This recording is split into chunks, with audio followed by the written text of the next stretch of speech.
চৌবা ইয়াত ব পেটলা ব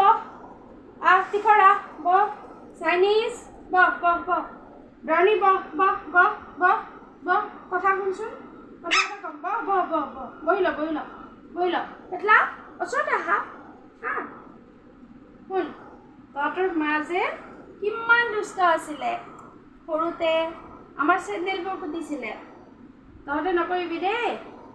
ধুনীয়াকৈ বহি ল চাইনিজ বহি ল অঁ পেটলা বহি ল